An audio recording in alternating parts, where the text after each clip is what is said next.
नमस्कार दोस्तों, हमारी इस रोज की पेशकश में इस यूट्यूब चैनल पर आपका फिर से स्वागत है।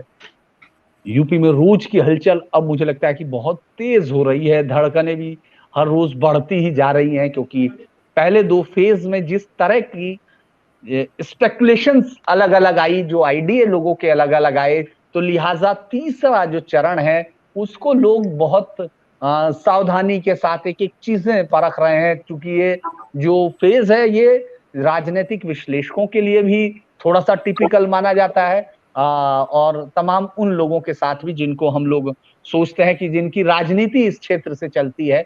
तो ये बड़ा ही विलक्षण-सा क्षेत्र है जिसमें तीनों होंगे जिसमें आप ये भी देखेंगे कि उसमें अवध का भी हिस्सा होगा, जिसमें पश्चिमी उत्तर प्रदेश का हिस्सा है और बुंदेलखंड भी कुछ-कुछ है। तो यानी तीनों की तरफ से एक मिक्स आइडिया है और ये अगर हम लोग चूँकि अलग-अलग क्षेत्रों को अलग-अलग बात करते हैं, तो ये क्षेत्र यादव बेल्ट के तौर पर जाना जाता है। यहाँ जहाँ से ये एक पूरी ताकत उभरी 1977 के बाद की राजनीति हालाँकि मुलायम सिंह उससे पहले भी जीतते रहे, लेकिन जो 77 के बाद पूरी एक राजनीति को हमने बदलते देखा, वो यहाँ से शुरू होती है। तो ऐसे में अब जब खुद ये लड़ाई है, तो इसको कैसे देख रहे हैं? आज करहल में पहली बार 2022 के जो विधानसभा चुनाव में पहली बार मुलायम सिंह यादव आए हैं, अपने ही बेटे का प्रचार करने और करहल पर। तो इसके क्या मायने इसको समझने के लिए मेरे साथ यहाँ 2 वरिष्ठ पत्रकार हैं ओंकार चौधरी जी जो एडिटर्स हैं, सीनियर्स एडिटर रहे हैं और बहुत पुराने हमारे सीनियर्स हैं। उनके साथ फिर वीरेंद्र भट्ट जी हैं, जिनको लंबे समय से मुझे लगता है कि उत्तर प्रदेश के अलग-अलग हिस्सों को इतना जानने का और समझने का मौका जिनके पास रहा है, वो भी हमारे साथ है। वीरेंद्र जी और ओंकार जी नमस्कार, आप दोनों का स्वागत है। जी, नमस्कार। मैं शुरुआत करता हूँ इस पूरे उसमें कि आज मुलायम सिंह यादव जी पहुंचे हैं, ओंकार जी। उन्होंने 2019 में मैनपुरी में पर्चा भरा था और जीत के साथ वो पहुंचे थे। उसके बाद वापस नहीं आए, उनका स्वास्थ्य इस तरह का नहीं है। लेकिन आज वो जब निकले तो सबसे पहले अपने बेटे की सीट पर जब 2 चुनाव के फेज़ गुजर चुके, मुलायम सिंह यादव जिनको मौलाना मुलायम सिंह उनके विरोधी कहते हैं और उधर से उनके समर्थक उनको जो मौलाना साहब का जो एक अंदाज है मुलायम सिंह जी का उसमें पुकारते हैं और वो दोनों फेज गुजर चुके हैं जहां सबसे ज्यादा उनकी ताकत की बात कही जाती है जहां से उन्होंने अपनी राजनीति 93 के बाद अगर हम देखें तो शुरू की। तो ऐसे में ओंकार जी आपकी पहली टिप्पणी क्या है कि मुलायम सिंह यादव उतरे तो उतरे और कैसे और कहां? देखिए, ऐसा है कि मुलायम सिंह यादव की राजनीति करहल से शुरू हुई थी। बल्कि इसी इलाके में एक जैन कॉलेज है जहां वो शिक्षक हुआ करते थे और इनके एक गुरु थे जो इनको पहलवानी सिखाने वाले भी थे और जो इनको राजनीति में भी लेकर के आए थे। तो करहल जो है बिल्कुल एक तो सफाई से मिला हुआ इलाका है और दूसरे इनकी कर्मभूमि भी रही है। इनकी एक तरीके से कहना चाहिए कि जो राजनीति की शुरुआत है वो वहीं से हुई है। मुलायम सिंह यादव के लिए, उनके बेटे के लिए या जिसको भी वो लड़ाना चाहें, उसके लिए करहल सबसे सुरक्षित सीट मानी जाती है।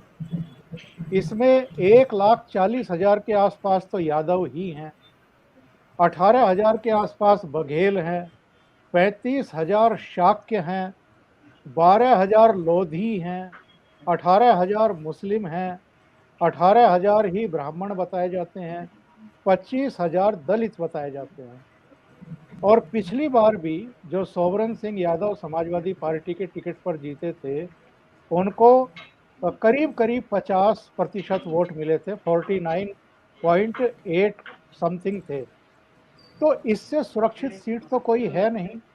और सुरक्षित सीट है जैसे गोपालपुर है या गुन्नौर है जहां बहुत बड़ी संख्या में यादव हैं, उसी तरीके से ये भी सीट है जहां बहुत बड़ी संख्या में यादव हैं।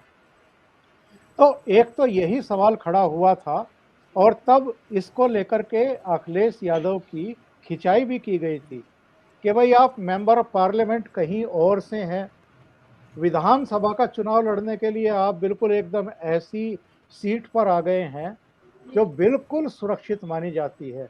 पिछले 3 चुनाव जो है समाजवादी पार्टी जीती है वहां से। भारतीय जनता पार्टी केवल एक बार 2002 में जीती थी, और तब भी यही सोबरन सिंह यादव ही चुनाव लड़े थे भारतीय जनता पार्टी की तरफ से। अगले चुनाव में ये समाजवादी पार्टी के साथ आ गए थे, और 2007 से 2007, 12, 17 लगातार ये सीट समाजवादी पार्टी के साथ। केवल एक बार 1980 में यहाँ से कांग्रेस लड़ी थी, मतलब जीती थी। आप ये देखिए कि पार्टी बदलती रही, लेकिन मुलायम सिंह यादव या तो खुद या उनके जो भी कैंडिडेट थे वो इस सीट से जीतते रहे हैं। तो ऐसी हालत में मुलायम सिंह यादव का वहां जाना ये शो करता है कि यादव परिवार में, अखिलेश परिवार में एक असुरक्षा का भाव है। और ये असुरक्षा का भाव किस लिए है? क्योंकि कभी मुलायम सिंह यादव के पीएसओ रहे एसपीएस बघेल यहाँ से भारतीय जनता पार्टी का चुनाव लड़ रहे हैं, और बड़ी मजबूती के साथ लड़ रहे हैं। तो एसपीएस बघेल मुलायम सिंह यादव के चेले, पहला चुनाव भी उनको मुलायम सिंह यादव ने ही लड़वाया।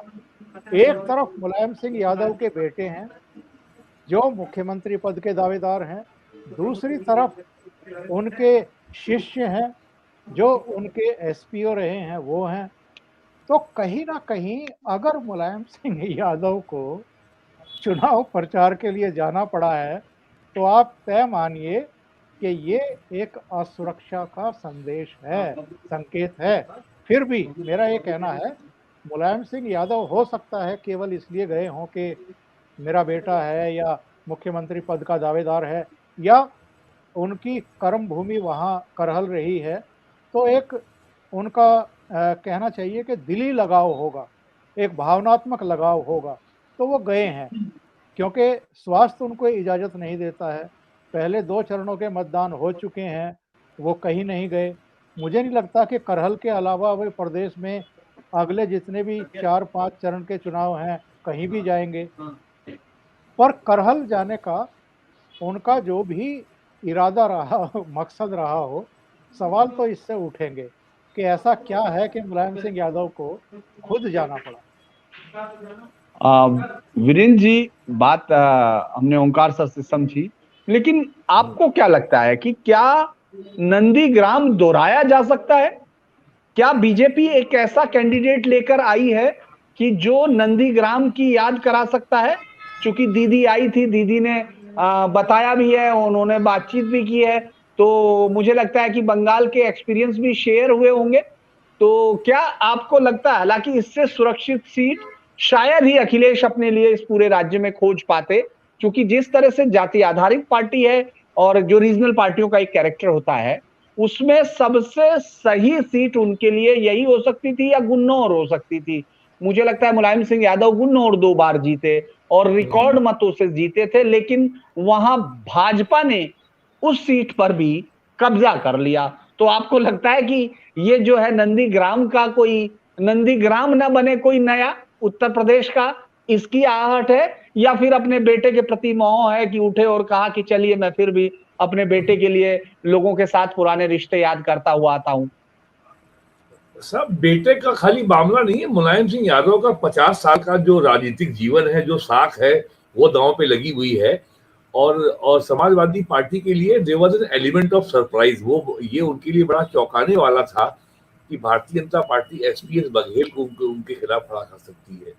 ये समाजवादी पार्टी को उम्मीद नहीं थी। और एसपीएस बघेल बहुत लंबे समय तक मुलायम सिंह के पीएसओ रहे, पर्सनल सिक्योरिटी ऑफिसर रहे हैं, और मुलायम सिंह ही इनको पॉलिटिक्स में लाए थे। फिरोजाबाद से ये सांसद का चुनाव लड़े थे और जीते थे। बाद में ये बहुजन समाज पार्टी में चले गए, फिर ये जो है बहुजन समाज पार्टी राज्यसभा के मेंबर हुए। 2017 में सिकंदरा राउत से ये जो विधायक बने, फिर आगरा से एमपी बने। तो समाजवादी पार्टी को ये बिल्कुल उम्मीद नहीं थी कि ये हमारे घर का आदमी ही आ जाएगा हमारे खिलाफ। और समाजवादी पार्टी का जो जो पूरा जो संस्कृति है, जो तौर तरीका है, जो इलाका है, वो ऐसी कोई चीज नहीं है जो एसपीएस बघेल को ना मालूम हो। ये और समाजवादी पार्टी के ही एक साहब मुझे बता रहे थे कि साहब इसको तो हमारे कैंप में कौन आदमी कहाँ क्या कर रहा है और कहाँ जा रहा है, ये सब इसको पता है। लेकिन इससे पहले मैं एक बार इसके साथ ही मैं ये भी जोड़ दूं, मुलायम सिंह यादव भर्सना से भी विधायक रह चुके हैं। एक बार 2007 के असेंबली चुनाव में उन्होंने 9 में इस्तीफा दिया था और 2009 के का जो उपचुनाव हुआ था वो सीट तब बहुजन समाज पार्टी ने जीती थी और उस समय बहन मायावती जी मुख्यमंत्री थी। मुलायम सिंह यादव एक बार तिलहर सीट से भी विधायक रह चुके हैं 1991 के एंड में, जब यहाँ बीजेपी की पहली सरकार थी कल्याण सिंह की। तिलहर जिला शाहजहांपुर। अब भर्सना सीट सुरक्षित हो गई है। इटावा सीट समाजवादी पार्टी पहले ही हार चुकी है और इसमें केवल मामला जो है करहल का ही नहीं है, जो पूरा यादव बेल्ट है, खास करके 4 जिले फिरोजाबाद, कासगंज, एटा, मैनपुरी, फर्रुखाबाद, कन्नौज और औरैया, यहाँ पे समाजवादी पार्टी को सीटें जो काफी कम मिली थी 2017 में और लेकिन 12 में इनको यहाँ 25 सीटें मिली थी कुल 30 सीटों में और 2017 में ये पलट गया था। और एक बात और सामने आ रही है करहल के चुनाव से कि समाजवादी पार्टी में अखिलेश यादव के मुख्यमंत्री बनने के बाद 2012 में जो चाचा से विवाद प्रारंभ हुआ था वो धीमे धीमे सुलगता रहा और अक्टूबर 2016 में सतह पर आ गया और अंततः जो है अखिलेश यादव को पहले मुलायम सिंह ने पार्टी से निकाला, फिर मामला चुनाव आयोग में गया और जनवरी 15 2017 को चुनाव आयोग ने अखिलेश यादव को राष्ट्रीय अध्यक्ष घोषित कर दिया और अप्रैल 2017 में शिवपाल यादव ने अलग होकर अपनी पार्टी बना ली। एक लगता है ऊपर से युद्ध विराम है शिवपाल यादव और अखिलेश यादव के बीच में, लेकिन शिवपाल यादव अंदर से बहुत ज्यादा क्षुब्ध हैं कि 30 सीटों की बात हुई थी और केवल एक ही सीट उनको दी गई है जसवंत नगर की, और उनके जितने करीबी हैं कोई अब लड़ रहा है बहुजन समाज पार्टी से, कोई कांग्रेस में टिकट मांग रहा है, कोई लोकदल में टिकट मांग रहा है, कोई बीजेपी में कोशिश कर रहा है। तो शिवपाल यादव इस अपमान से अंदर अंदर बहुत बहुत क्षुब्ध हैं और 2017 के असेंबली चुनाव के समय अखिलेश यादव ने इटावा शहर में भी कैंपेन किया था और काफी खरीद सुनाई थी अपने चाचा को बिना नाम लिए। और जसवंत नगर के बगल की सीट है सिरसागंज जो आती है फिरोजाबाद जिले में, वहां से हरिओम यादव चुनाव लड़ रहे हैं। हरिओम यादव बहुत करीबी हैं, मुलायम सिंह के समधी भी हैं, वो इस बार बीजेपी में चले गए हैं। और अखिलेश यादव और शिवपाल यादव में झगड़े की जड़ एक जो उनके बड़े चाचा रामगोपाल यादव हैं, उनका जो डोमिनेटिंग एटीट्यूड है और उनका जो कैडर है ये कासगंज में, औरैया में, इटावा में, फिरोजाबाद में, मैनपुरी में, ये सब शिवपाल यादव के साथ रहा है शुरू से, जब से वो एक्टिव पॉलिटिक्स में उतरे हैं 1993 में। और ये जो रामगोपाल यादव का जो अहंकारी एटीट्यूड है, जनता के बीच में घुलने मिलने की ना जो आदत है, हरिओम यादव भी रामगोपाल यादव से झगड़े की वजह से ही पार्टी छोड़ के गए हैं और कोई वजह नहीं। उनका कोई झगड़ा मुलायम सिंह यादव से नहीं, उनको कोई शिकायत शिवपाल यादव से नहीं, वो अखिलेश यादव से नहीं है। तो और ये जो एक परसेप्शन था कि टेकन फॉर ग्रांटेड, ये तो पॉकेट बरो है, हमारे घर का क्षेत्र है, हम तो सीट यहाँ जीत लेंगे। एसपी सिंह बघेल के उतरने के बाद अखिलेश यादव का कल पुलिस वालों के खिलाफ जिस तरह की भाषा वो बोले हैं और आज मुलायम सिंह का उतरना क्षेत्र में, और अखिलेश यादव ने सघन प्रचार किया उस इलाके में। करहल के आसपास के अलावा वो मैनपुरी भी गए हैं, फिरोजाबाद में भी गए हैं और अभी ये खबर मिल रही है कि जो कल लास्ट डे कैंपेन होगा वो एक बार वहां फिर पहुंचेंगे और शायद 19 को भी वहां बैठ करके पूरा इंतजाम देखेंगे और 20 को भी एक बार वो वहां जरूर एक बार जाएंगे। तो अब समाजवादी पार्टी के और यही अखिलेश यादव परसों तक कह रहे थे कि पहले फेस में भारतीय जनता पार्टी सन्न हो गई, दूसरे फेस में सुन्न हो गई। तो सन्न और सुन्न का जो उन्होंने एक जो इडियम बनाया था, जो मेटाफर बनाया था, अब लगता है ये स्वयं उनके ऊपर लागू हो रहा है तीसरे फेज में, कि अब उनके सामने बहुत बड़ी चुनौती आन पड़ी है कि वो कैसे अपना जो गढ़ कैसे बचाएंगे। एक उनके सामने विकल्प ये भी था कि वो आजमगढ़ से लड़ सकते थे विधानसभा का इलेक्शन, और चूंकि वो आजमगढ़ से लोकसभा के सांसद भी हैं, और आजमगढ़ में दलित यादव और मुस्लिम समीकरण बहुत मजबूत है, लेकिन पता नहीं क्यों किन कारणों से उन्होंने वहां से, चूंकि वो सांसद हैं तो उन्होंने वहां से लड़ना उचित नहीं समझा। लेकिन अब जो है अब मुकाबला बहुत दिलचस्प है। भारतीय जनता पार्टी के सामने चुनौती है कि जो उसका अपना रिकॉर्ड था 2017 का, उसको उसको दोहराना है, और अच्छा, और समाजवादी जी पार्टी के सामने गढ़ को बचाना है, इज्जत को बचाना है।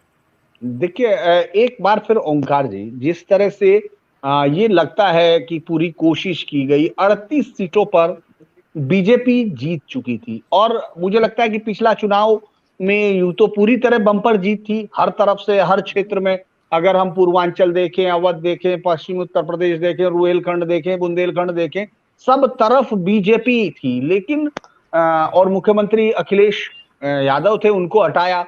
लेकिन आपको क्या लगता है कि सबसे बड़ा दर्द अगर किसी चीज ने दिया होगा तो वो इस हार ने दिया होगा, जिसको समाजवादी पार्टी, जब से समाजवादी पार्टी बनी है, जब से मुलायम सिंह यादव अपने आप को एक अलग फोरा पर लाकर उन्होंने खड़ा किया, अपने आप को जनता दल से भी अलग किया, पार्टी से अलग किया, और उसके बाद उन्होंने एक नई पार्टी बनाई। तो आपको लगता है कि ये जो एक दंश था, हार का दंश, जिसको उन्होंने व्यक्तिगत लिया, क्योंकि इस तरह की राजनीति में मैंने देखा है कि जो क्षेत्रीय पार्टी होती है उनके अंदर जो व्यक्तिवाद होता है वो बहुत ताकत के साथ होता है, ईगो बहुत बड़ा होता है, और वो पर्सनल लेकर सारी चीजें करते हैं। तो आपको लगता है कि ये जो पूरा यहाँ जो मैं उन्हीं की बात से आगे कर रहा हूं, जो आजमगढ़ में जो एक समीकरण उनके पास था, यहाँ वो समीकरण से ज्यादा इसलिए लड़े हैं क्योंकि इसका असर उनकी बाकी तमाम सीटों पर जाए।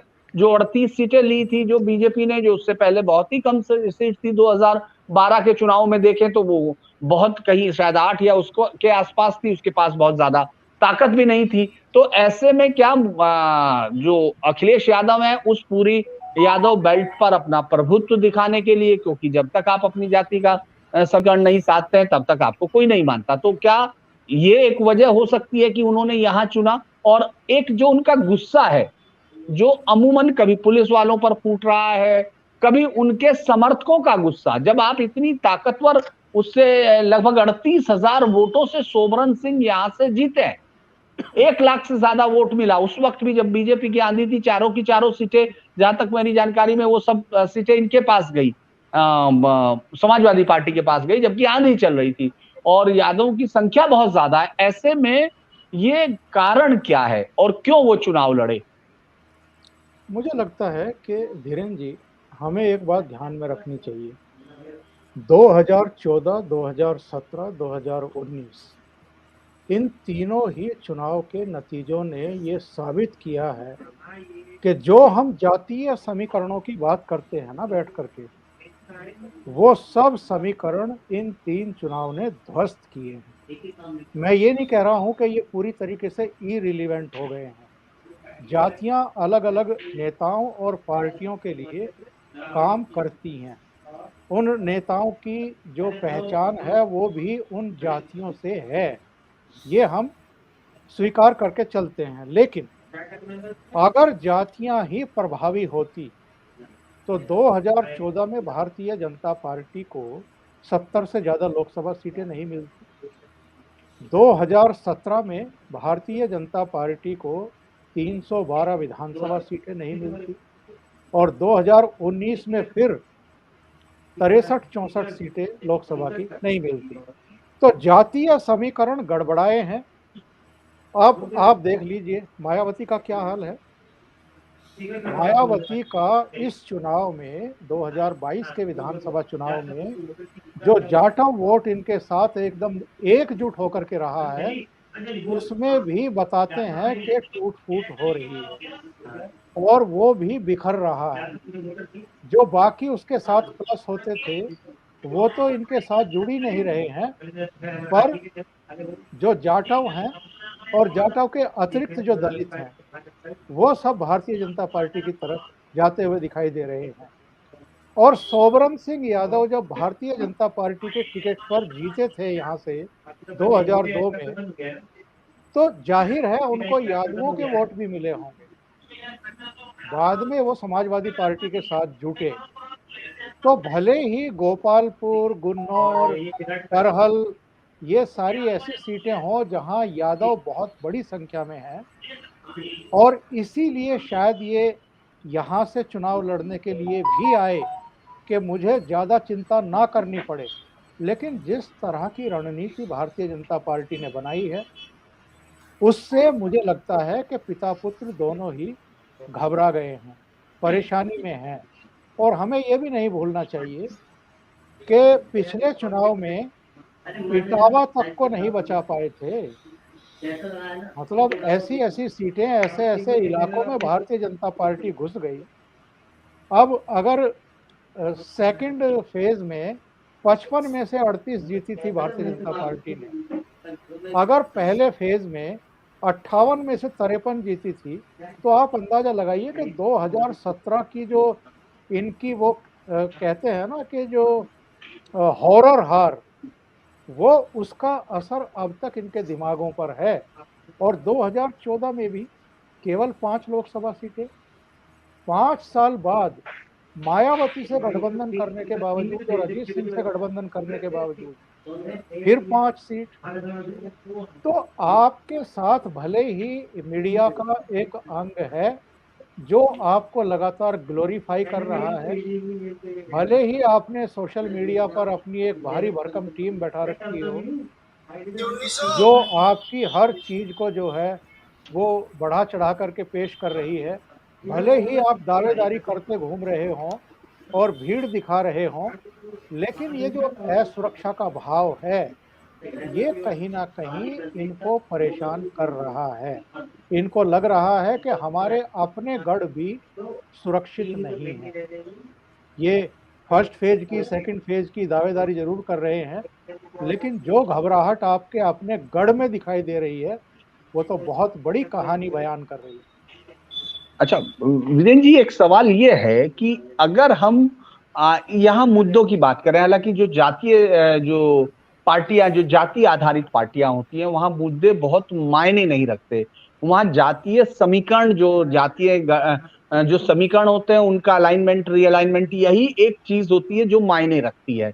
तो लेकिन अगर मैं कहूं कि इस पूरे हिस्से में अगर अपनी जीत की उम्मीद कर रहे हैं अखिलेश यादव, और उनको लग रहा है कि यहाँ बहुत बड़ी ताकत उनके पास है जातीय आधारित, लेकिन मुद्दा आपको लगता है कि वो कोई एक ऐसा मुद्दा जिस पर बीजेपी को इस इलाके में बाकी तमाम हिस्सों से अलग कर सकते हैं? कोई ऐसी चीज जिससे उनको लगे कि हाँ, हम लोग अब इस वक्त इसीलिए बीजेपी को इस हिस्से में पछाड़ देंगे, और ये मेन कारण है क्योंकि वहां कॉलेज भी है। इस पूरे हिस्से में अगर आप देखेंगे, सैफई में कॉलेज बनाया तो उन्होंने आगे भी बना दिया, मेडिकल कॉलेज आगे हो गए, कन्नौज में कई सारी नई योजनाएं लाई गई हैं। कांग्रेस, बीजेपी ये भी दावा कर रही है कि उसने जो कोशिश की इस पूरे हिस्से में, जो नेटवर्क, जो जिस तरह का नेटवर्क आगे बनाने की कोशिश की, चाहे वो चूंकि ये एक्सप्रेस वे बना चुके थे और उनको जाना भी था, वहां से लखनऊ पहुंचना भी आसान था अखिलेश यादव जी के लिए भी। तो मुझे लगता है कि आप कोई ऐसा मुद्दा पिन पॉइंट कर सकते हैं, या फिर ऐसे ही जो जातीय गणित है, मुस्लिम वोटों का समीकरण है, और जिस पर वो बीजेपी विरोध के लिए आश्रित हैं, या कोई नया इस हिस्से के लिए आपको कोई अलग ऐसी स्ट्रेटजी दिख रही हो, इमोशनल दिख रहा हो, ऐसा कोई बयान आपको लगता हो? रीजनल पार्टीज के बारे में, जाति आधारित पॉलिटिकल पार्टीज के बारे में हमेशा जाति की बात की जाती है, जाति समीकरण की बात की जाती है, जाति अस्मिता की बात की जाती है। लेकिन रीजनल पार्टीज के बारे में एक बहुत महत्वपूर्ण बात जो हम भुला देते हैं कि रीजनल पार्टीज जो है बात तो करती है आइडियोलॉजी की, लेकिन वो बेसिकली होती है पेट्रोनेज पॉलिटिक्स। हम आपको पेट्रोनाइज कर रहे हैं, हम आपको संरक्षण दे रहे हैं, आप हमको वोट दीजिए, हम आपको पुलिस, पीएससी में, सिपाही में भर्ती करा देंगे, हम आपको ये दे देंगे, हम आपको वो दे देंगे। तो ये पेट्रो और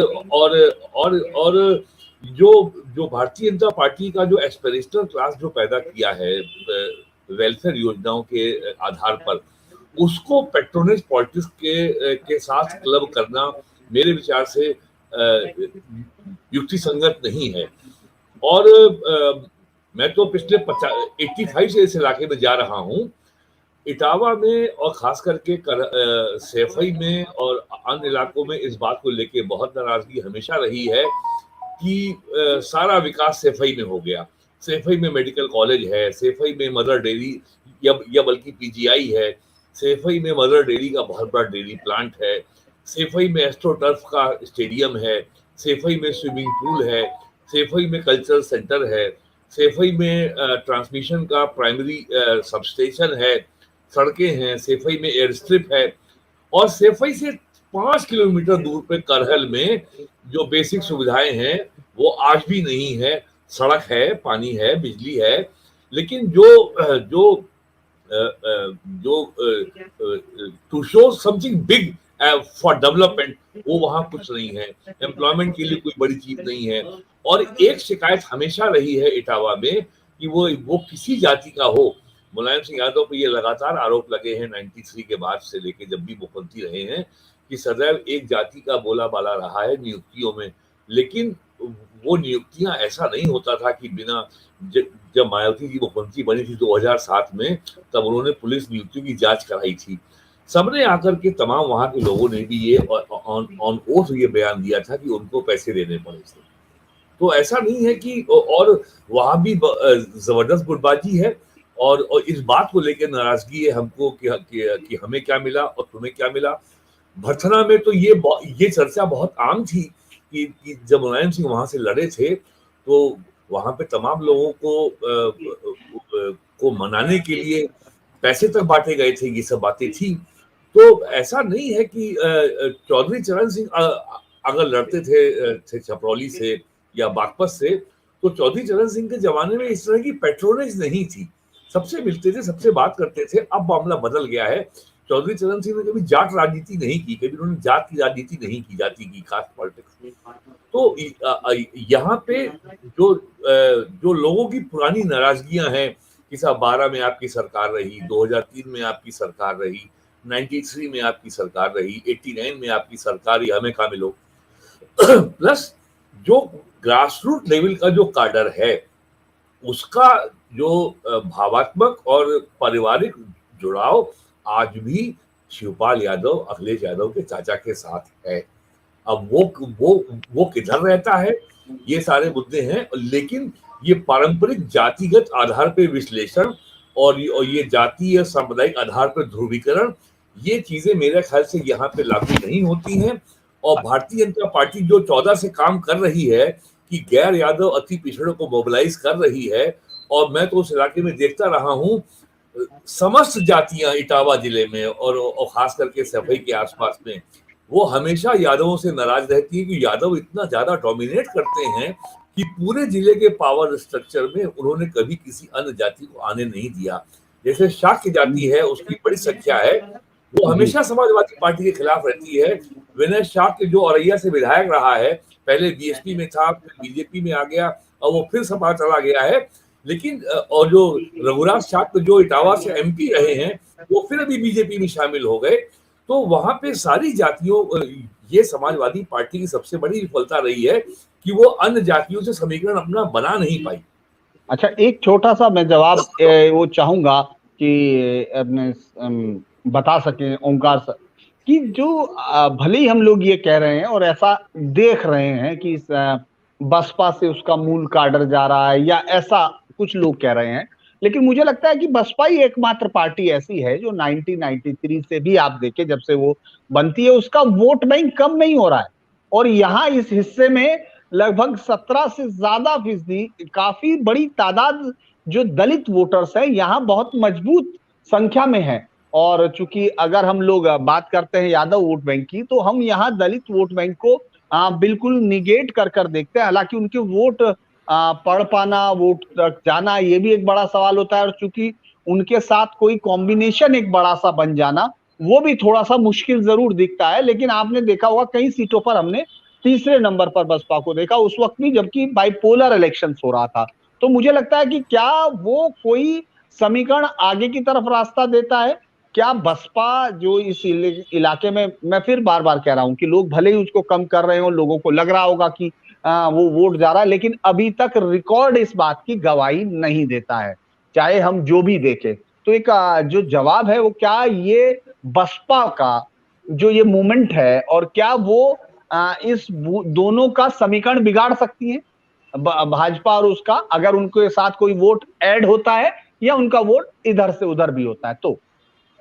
देखिए, जमीन से जो मुझे फीडबैक मिले हैं, क्योंकि मैं भी थोड़ा सा निकला हूँ, वहाँ से सूचना ये मिल रही है कि पहली बार जाटव वोटों में भी सेंध लगती हुई दिखाई दे रही है। और जो अतिरिक्त वोट जिनको हम कहते हैं, इन जाटवों के अतिरिक्त, अब आप देख रहे हैं कि रविदास जयंती पर पंजाब के चीफ मिनिस्टर भी वाराणसी पहुंच रहे हैं, केजरीवाल जी भी एक जेस्चर ले रहे हैं, दूसरी पार्टियों के नेता भी ले रहे हैं, लेकिन जितनी आत्मीयता के साथ दिल्ली के करोल बाग इलाके के मंदिर में जाकर के महिलाओं के बीच प्रधानमंत्री बैठ जाते हैं फर्श पर और वो कोई बजा रहे हैं और डूब करके बजा रहे हैं, मतलब ये सब चीजें देखिए पब्लिक देखती है, एहसास करती है, कौन दिखावा कर रहा है, कौन वाकई। अब बहुत सारे लोग हैं जो ट्विटर पर कह रहे हैं कि प्रधानमंत्री एक्टर बहुत अच्छे हैं, तो भाई आपको किसने रोका है एक्टिंग करने से? आप भी कर लीजिए। अगर आप एक्टिंग कर सकते हैं, उनको मात दे सकते हैं उस एक्टिंग में, तो आप करिए। तो भारतीय जनता पार्टी जो किसी जमाने में केवल बनिए ब्राह्मणों की पार्टी कह करके और किनारे कर दी जाती थी, इस पार्टी ने, और खास तौर से अमित शाह और नरेंद्र मोदी के इसके सिरमौर बनने के बाद से, इन्होंने जिस तरीके से सोशल इंजीनियरिंग की है, जिस तरीके से बहुत छोटी छोटी जाति के जनप्रतिनिधियों को भी सम्मान दिया है, मंत्री बनाया है, पद दिए हैं, सत्ता में, पावर में हिस्सेदारी दी है, उसने जो है भारतीय जनता पार्टी को इस पूरी रेस में कहीं आगे खड़ा कर दिया है।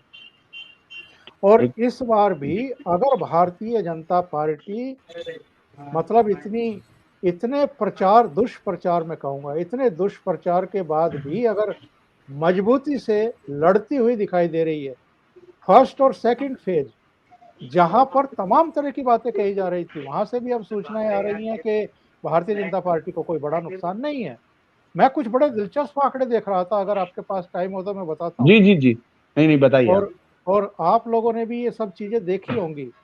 पिछले विधानसभा चुनाव में टोटल 24 मुसलमान एमएलए जीते थे और 24 में से 16 तो आपके एसपी के ही थे, 6 बीएसपी के थे, 2 कांग्रेस के थे, और मोस्टली इन 2 फेज के जो पहले के चुनाव हैं, ज्यादातर यहीं से चुने गए थे।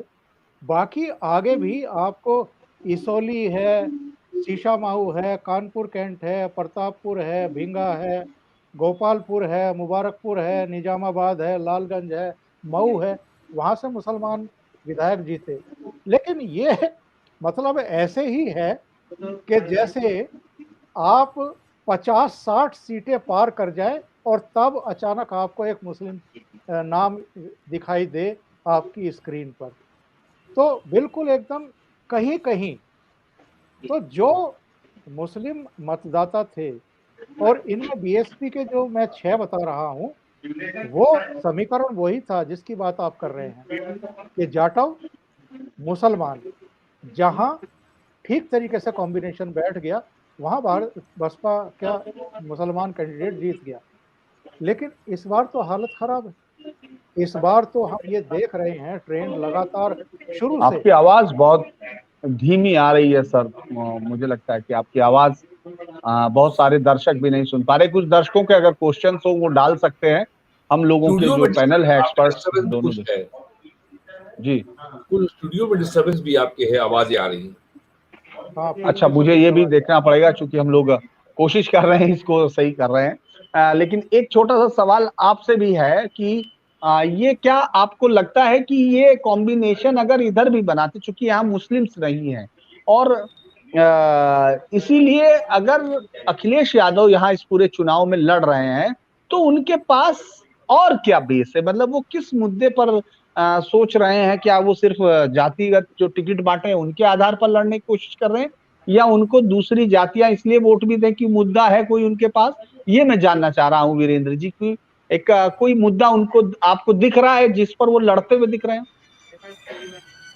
देखिए, अब मैं एक बात कह दूं आपसे, मैं तो अब तो मैं मान चला हूं कि ये मानने लगा हूं कि महामारी ने एक बहुत बड़ा मुद्दा दे दिया है विपक्ष को। अगर ये मुद्दा ना होता, और दूसरा मुद्दा दे दिया परसेप्शन लेवल पे किसान आंदोलन ने, तो वरना जो है जो योगी गवर्नमेंट का जो अब तक का कार्यकाल रहा है, और आप देख रहे हैं कि जिस तरीके से अखिलेश यादव जो है, आप अगर उनका पिछले 40 दिन का जो कैंपेन देखें, तो वो योगी गवर्नमेंट के अराउंड ही एक बात करते हैं, लेकिन अखिलेश जी एक बात भूल जाते हैं, और जो कि समाजवादी पार्टी यानी मुलायम सिंह यादव जब जनता दल से मुख्यमंत्री थे, एंटी इनकम्बेंसी इसका पीछा नहीं छोड़ती है। 1991 में जब कल्याण सिंह पहली बार मुख्यमंत्री बने थे, उस समय बीजेपी का प्रमुख प्लान था भय मुक्त समाज, गुंडे अपराधी के खिलाफ कार्रवाई, और बीजेपी का वो नारा बहुत हिट हुआ था। 95 में जब एसपी बीएसपी अलायंस गवर्नमेंट थी, तब स्टेट गेस्ट हाउस कांड हुआ। तो अब तक पहले तो अकेली बीजेपी गुंडा राज की बात करती थी, फिर इसमें बहुजन समाज पार्टी भी शामिल हो गई। और 2007 में जब असेंबली चुनाव हुआ, मुलायम सिंह यादव मुख्यमंत्री थे, तब समाजवादी पार्टी के कैंपेन की टैगलाइन थी, यूपी में है दम क्योंकि जुर्म यहाँ है कम।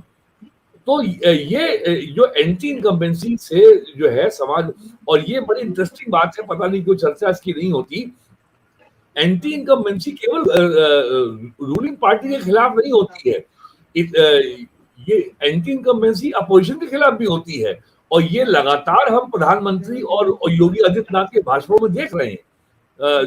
इलेक्शन की घोषणा होने के पहले से नवंबर में, दिसंबर में, जनवरी में, आप अगर मोदी जी के भाषण को सुनिए, या जो आज भी उन्होंने बोला है सीतापुर में, जैसे उन्होंने 2 बार उदाहरण दिया सोतीगंज का, मेरठ का जो गाड़ियों की चोरी का मामला था, और जो योगी आदित्यनाथ बार बार कह रहे हैं तमंचावादी, परिवारवादी, तो अखिलेश यादव तो, और कल तो उन्होंने एक मीटिंग में कह दिया कि जो लोग कानून का राज नहीं मानेंगे वो मेरी जनसभा से बाहर चले जाएं। तो ये तो बहुत से जहां जहां वो गए हैं, मेरी बहुत लोगों से बात हुई, तो वो ये नहीं तय कर पा रहे थे कि अखिलेश यादव अपने को डिफेंड कर रहे हैं या योगी आदित्यनाथ को और मोदी को अटैक कर रहे हैं। तो जो उनका अटैक है वो बड़ा फील है। कोई ऐसा जो फर्स्ट 2 फेज थे, वहां तो बहुत ही इंटेंस पोलराइजेशन हमारे आपके परसेप्शन में था। ऐसा जो वोटर टर्नआउट जो हुआ है फर्स्ट और सेकंड फेज में, तो ये बातें इतनी ज्यादा प्रमाणित नहीं साबित हुई इंटेंस पोलराइजेशन के, यहाँ तो वो भी नहीं है। तो अखिलेश यादव का मुद्दा केवल बस वही है कि वो कोरोना था, और बेरोजगारी है, और महंगाई है, और छुट्टा जानवर है, हम रोजगार देंगे, सब इन्हीं बातों के अराउंड उनका नैरेटिव है। कोई हम ये योगी और मोदी के आप अगर भाषणों को देखिए, तो उनका फोकल पॉइंट बड़ा स्पष्ट है, एक बहुत स्पष्ट टैग लाइन है।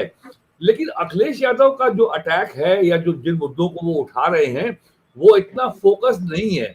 इलेक्शन के पहले पिछले 2 सालों से वो लगातार जाति आधारित जनगणना का समर्थन कर रहे थे, 85-15 की बात कर रहे थे, और वो जाति के और वो उन्होंने 14, 17, 19 के तरीके से, जिस तरीके से पिछड़ी जातियों का सामाजिक समीकरण बीजेपी ने बनाया था, उन्होंने बना लिया है आपकी बार ईस्टर्न यूपी में, खास करके थोड़ा सफलता पाई है।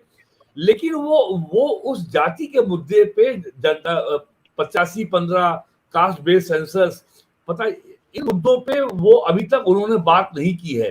हो सकता है जब 6, 7वें फेज में चुनाव हो ईस्टर्न यूपी में, वहां वो इसकी बात करें, लेकिन वो प्रेस कॉन्फ्रेंस में तो बात करते हैं जो कास्ट एंगल है, और कास्ट के आधार पर मोबिलाइजेशन करने की, लेकिन वो यहाँ पे वो उनके अभी तक के मुद्दों में नहीं दिख रहा है। एक छोटा सा हाँ। बस लास्ट सवाल के तौर पर मैं जी। ओंकार जी से बहुत ही छोटी सी टिप्पणी कि लॉ एंड ऑर्डर का जो योगी आदित्यनाथ का पोल प्लैंक है, जो उनका एकदम सबसे बड़ा है, वो यहाँ कोई मायने रखता है कि नहीं?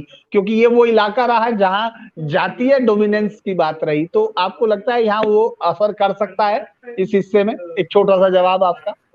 पूरे गैर यादवों के प्रदेश में, लिए गैर यादवों के है। पूरे प्रदेश में आपको असर दिखाएगा, क्योंकि अलग अलग इलाकों में अलग अलग जातियों का डोमिनेंस है, और वहां पर जो उनसे पीड़ित पक्ष हैं उनके लिए कानून और व्यवस्था का मुद्दा निश्चित रूप से महत्वपूर्ण रहने वाला है। ठीक है, तो आप दोनों जुड़े, इसके लिए बहुत बहुत शुक्रिया। तमाम दर्शकों के लिए मेरा वो है कि वो इसको लाइक करें, सब्सक्राइब करें और नियत समय पर जुड़े। आज के लिए बस इतना ही। कल फिर किसी और इशू पर हम लोग आपसे मुलाकात करेंगे। नमस्कार, आप दोनों को धन्यवाद। धन्यवाद।